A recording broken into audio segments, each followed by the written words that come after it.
Hello and welcome to this month's Plastic and Reconstructive Surgery Journal video discussion. My name is Bernard Lee, and I'm the Chief of Plastic Surgery at Beth Israel Deaconess Medical Center and a Professor of Surgery at Harvard Medical School. Today, we are focusing on the topic of breast reconstruction with implants. Over 100,000 breast reconstruction procedures are performed each year, and patients now have a large variety of options. Autologous reconstruction, or procedures using a patient's own tissue to reconstruct the breast, has gained popularity in the past 2 decades. However, implant-based reconstruction remains the most common procedure offered after mastectomy. Many factors are involved in choosing the best option for a patient, but the best outcomes are achieved when the patient and surgeon arrive at a plan together. Shared decision-making has been extensively studied over the past decade and has been shown to improve communication. Many recent studies have looked at both surgeon-reported outcomes and patient-reported outcomes, such as the breast Q, to determine factors that decrease complications and improve results.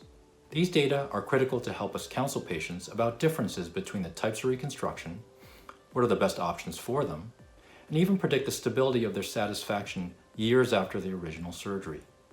In this month's featured article by Dr. Seth and Cordero, the authors studied the outcomes of over 2,000 patients who chose implant-based breast reconstruction over a 12-year time period.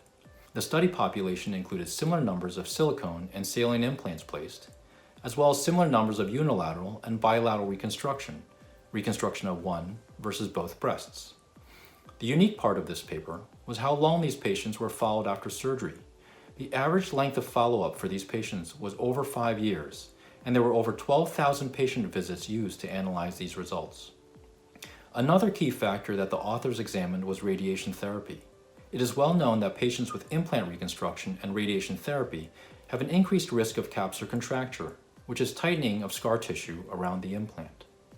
The authors found that the long-term patient-reported outcomes were stable over the 12 years of the study. There were improvements in multiple subset scores over time, such as satisfaction with outcomes and physical well-being.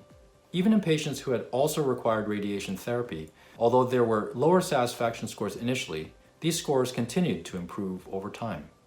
For surgeon-reported aesthetic outcomes, the highest scores were seen in patients with a bilateral reconstruction, while the lowest scores were in patients with unilateral reconstruction associated with radiation therapy.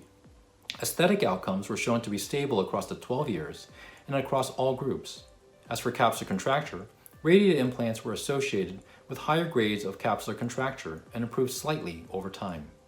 The results of this study are important in helping both plastic surgeons and patients choose between the different types of reconstruction. For patients researching implant reconstruction, there are 3 take-home points from the study. Number 1, implant-based reconstruction can provide a long-term stable result over a 12-year time frame. Patient satisfaction and aesthetic outcomes are excellent and show little change over time. Number 2, patients with implant reconstruction who also need radiation therapy have lower satisfaction and aesthetic scores and have higher grades of capsular contracture. Over the 12-year time frame, however, the results all remain stable, with no obvious worsening. And finally, number 3, patients who opt for bilateral reconstruction report the highest rates of aesthetic satisfaction. Thank you for listening to this quick summary of a very large and important study about implant-based breast reconstruction, and the promising conclusion that most patients are not only satisfied with this operation, but remain so over a fairly long time period. We hope that you continue to follow the PRS Journal articles and video discussions, directed not only to the plastic surgery community, but also to our patients.